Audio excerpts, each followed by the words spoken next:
से 3 दिनों का राजनीतिक शिविर राजगीर में आयोजित किया गया।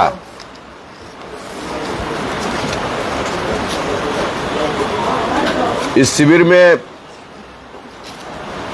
3000 के लगभग पूरे बिहार से पार्टी के कार्यकर्ता और नेता साथियों की उपस्थिति हुई और शानदार ढंग से उत्साह के साथ सब लोगों ने शिविर को संपन्न किया। कई महत्वपूर्ण चर्चाएं हुई शिविर में। एक तो पार्टी अपना विजन डॉक्यूमेंट बिहार और देश की जनता के सामने प्रस्तुत करना चाहती है, उसके प्रारूप पर विस्तार से चर्चा हुई। पार्टी ने अपना आधार पत्र प्रस्तुत किया था। जो कुछ भी आधार पत्र में बातें कही गई थी, उनके अतिरिक्त बहुत महत्वपूर्ण सुझाव अलग अलग नेताओं ने, साथियों ने दिए। उन तमाम सुझावों को संकलित करते हुए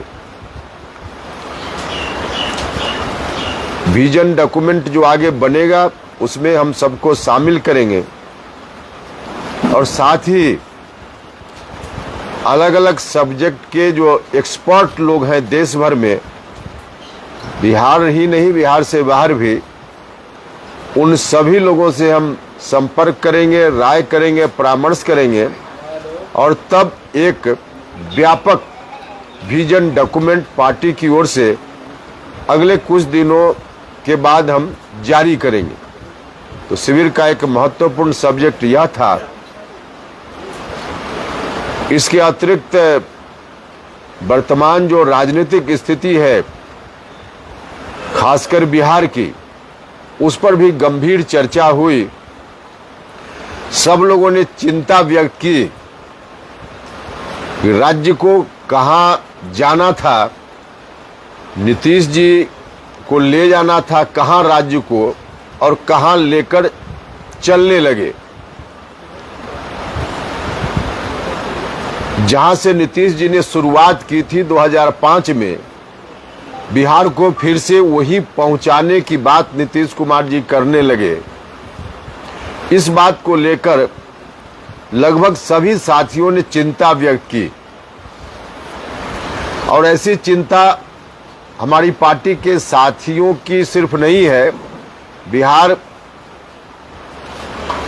की आम जनता की यही चिंता है। इस चिंता के मद्देनजर हम लोग अपनी पार्टी को जनता के इश्यूज को एड्रेस करने के लिए किस रूप में आगे मजबूत करें, क्योंकि बिहार भर के लोगों की नजर हमारी पार्टी की ओर है। इस विषय पर भी विमर्श सब लोगों ने मिलकर किया और इसी संदर्भ में पार्टी की मजबूती की दृष्टि से आम जनता के बीच जाने का कार्यक्रम अपनी पार्टी के साथियों के साथ मिलकर कैसे हम करेंगे, इस पर भी विमर्श करते हुए और तय किया गया कि हम राज्य के तमाम जिला सम्मेलन का आयोजन करें, का अभियान भी चलाएंगे। सदस्यता अभियान की शुरुआत हम शीघ्र ही करेंगे और बिहार भर में सदस्यता अभियान के माध्यम से हम लोगों के बीच जाएंगे, अपनी बात करेंगे, लोगों को सदस्य भी बनाएंगे। साथ ही साथ आगामी लोकसभा चुनाव के मद्देनजर हमारी क्या भूमिका होगी, पार्टी किस रूप में चुनाव में जाएगी, इस पर भी चर्चा हुई। और इस क्रम में चुनाव की तैयारी की दिशा में हर जगह पार्टी के संगठन को खड़ा करना, लोग हैं ही उनको एक सूत्र में बांध देना, जिला कमेटी, ब्लॉक कमेटी, नीचे पंचायत, मतदान केंद्र, तो यह काम भी समानांतर रूप से चलेगा। इस संदर्भ में एक फैसला और भी हुआ, क्योंकि अधिकांश लोगों की जिज्ञासा रहती है कि गठबंधन ने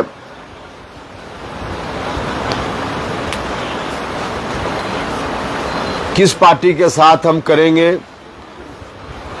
कैसे करेंगे, इसके बारे में भी आप लोग भी जानना चाहते रहते हैं। तो इस विषय पर भी वहां चर्चा हुई, अलग अलग लोगों ने राय दी, अलग विषय है, लेकिन फैसला सब लोगों ने इस रूप में किया, मुझको अधिकृत किया सब साथियों ने मिलकर कि गठबंधन के बारे में जो भी निर्णय लेना हो, जब निर्णय लेना हो, आप निर्णय लीजिए, इस बात के लिए अधिकृत हैं। तो यही कुछ वहां जो चर्चा हुई, जिसके बारे में हमने आपको जानकारी दी। इसके अतिरिक्त एक और भी हम आपको देना चाहते हैं। अल्पसंख्यक समाज के एक नेता जो हमारे बीच उपस्थित हैं, उत्तर प्रदेश से के रहने वाले जाफरी साहब, तो इनके ज्वाइनिंग की औपचारिकता भी पूरी हो रही है और दल में इनका हम स्वागत करते हैं। इनके आने से पार्टी को मजबूती मिलेगी, खासकर अल्पसंख्यक समाज का जो इशू है उसको तो प्राथमिकता में हम लोग अपनी पार्टी के एजेंडा में रखते ही हैं। इनके आने से इस काम में और पार्टी को सहूलियत होगी।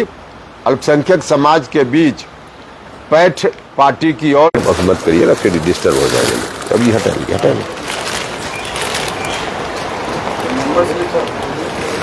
चलिए, बैठिए बैठिए ना, आगे बात करनी है।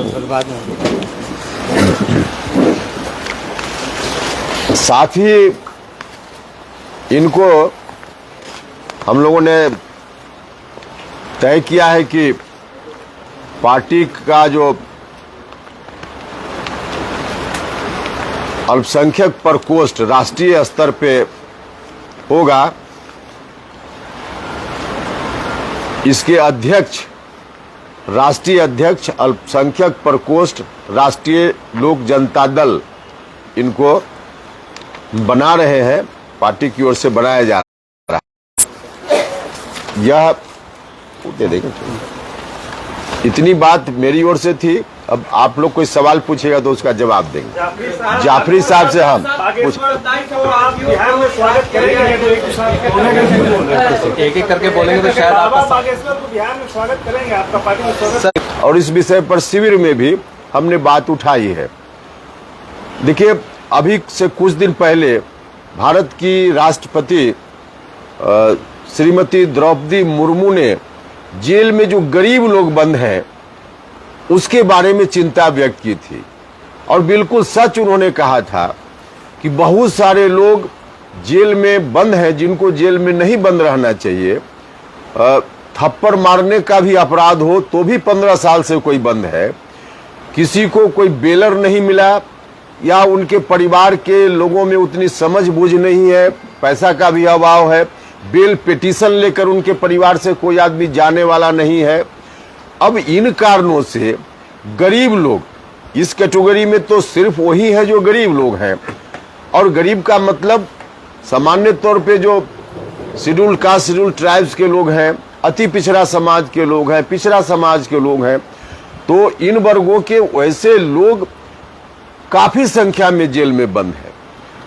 तो यह राज्य की सरकार का विषय होता है, इसलिए बिहार में भी वैसे लोग जो बंद है, वास्तव में हैं भी। तो राज्य की सरकार से हमारा आग्रह है कि राज्य की सरकार एक अलग से आयोग बनाए ताकि इस तरह के तमाम मामलों की अलग अलग समीक्षा आयोग करे, और समीक्षा के उपरांत इस तरह का कोई भी व्यक्ति है तो उसको जेल से बाहर लाने का रास्ता निकल पाए। तो यह हमारी मांग, क्योंकि अभी जो सवाल आप उठा रहे हैं उसी पर ध्यान जब जाता है तो ऐसे गरीब लोगों की समस्या भी नजर में आती है। तो इसलिए अब बिहार की सरकार से हमारी मांग अलग से है इसके लिए। आप एनडीए में कब जा रहे हैं? एक सवाल, आप एनडीए में कब जा रहे हैं? क्योंकि जाएंगे देखिए, अमित शाह से आपकी मुलाकात होगी, आप एनडीए में कब? देखिए, हमने कहा ना कि अभी पार्टी के साथियों ने मुझको अधिकृत किया है, फैसला मुझको लेना है। लेकिन कब जा रहे हैं, नहीं जा रहे हैं, फैसला लेंगे, आपको बताएंगे। और जब तक फैसला नहीं हो रहा है लगाते रहिए, इसमें दिक्कत क्या है? सर एमआईएम कह रही है कि हमारे साथ आके गठबंधन कर ले और पूर्णिया से इलेक्शन लड़ लो। उपेंद्र जी जहाँ से लड़ना लड़े, मगर पूर्णिया से भी लड़ ले। कौन कह रहा है? एमआईएम। हाँ, ये चलिए, एक तो नीतीश कुमार जी के प्रयास का कोई अर्थ नहीं है, क्योंकि नीतीश जी खुद ही बोल रहे हैं कि एक के खिलाफ एक उम्मीदवार की स्थिति बनाना चाहते हैं। एक उम्मीदवार के खिलाफ एक उम्मीदवार, मतलब एनडीए के खिलाफ एक विपक्ष का, ये कहां संभव है?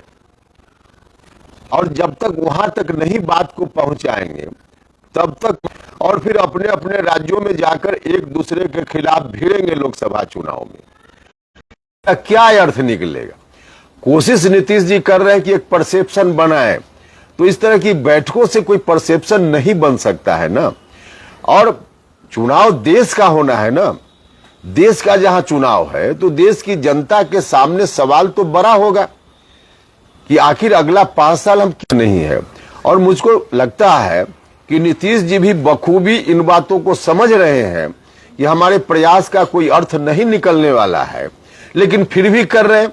फिर भी क्यों कर रहे हैं? फिर भी इसलिए कर रहे हैं कि इनके पास अब कोई काम बचा ही नहीं है। राज्य के मुख्यमंत्री के रूप में जनता करने में इनकी अब रुचि नहीं है, इनका मन ही नहीं लग रहा है। और ऐसा नहीं कि यह बात हम बोल रहे हैं, उन्होंने कई बार सार्वजनिक रूप से भी कहा है। तो जब उनका मन नहीं लग रहा है तो मन लगने के लिए कुछ काम तो चाहिए। तो राजनीतिक आदमी है तो मन लगने के लिए कुछ काम चाहिए। तेजस्वी को मुख्यमंत्री क्यों नहीं बना रहे नीतीश कुमार? अभी तो उनसे पूछिएगा ना।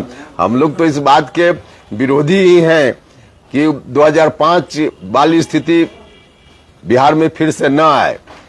तो हम लोग तो चाहेंगे कि वैसी स्थिति लाने के लिए जो जिम्मेवार लोग उस समय थे उनके हाथ में सत्ता कतई नहीं जाए। हम लोग तो इस राय के हैं ना, इसलिए अब बना रहे हैं कि नहीं बना रहे हैं, इसका तो जवाब नीतीश कुमार जी ही देंगे। सर, आपके पुराने साथी आज के विरोधी गलियारों में चर्चाओं में करते हैं कि आपका जो फंड है वो मुहैया बीजेपी करवा रही है, बीजेपी के आप लोग की टीम का काम कर रहे हैं। अब जिनका माने जो मानसिक रूप से दिवालिया हो गए होंगे वही लोग इस तरह की बात कर सकते हैं भाई, वही लोग इस तरह की बात कर सकते हैं। जदयू के प्रदेश अध्यक्ष उमेश कुशवाहा कह रहे हैं, बोलिए, और कोई सवाल है? कुशवाहा को नोटिस नहीं लेती है बीजेपी से डील फाइनल नहीं हो पाया है, कितनी सीटों पर आप लड़ेंगे, जिस वजह से आपको देरी हो। अरे ऐसा आपको लगता है तो आपसे मदद ले लेंगे हम। देरी कहाँ है आप लोग? देरी क्यों? अब आपके हिसाब से डेट थोड़े तय करेंगे हम, डेट हम अपने हिसाब से। लेकिन अभी किस पार्टी के साथ करेंगे, अब जब यही फाइनल नहीं है तो अब बीजेपी से कब करेंगे, जल्दी क्यों नहीं कर रहे हैं, इसका कोई मतलब है क्या? ठीक है सर, क्या महागठबंधन का सवाल ही नहीं पैदा होता है, सवाल ही नहीं पैदा। महागठबंधन अब नीतीश जी कहां ले जा रहे हैं, चीजों को देख नहीं रहे हैं।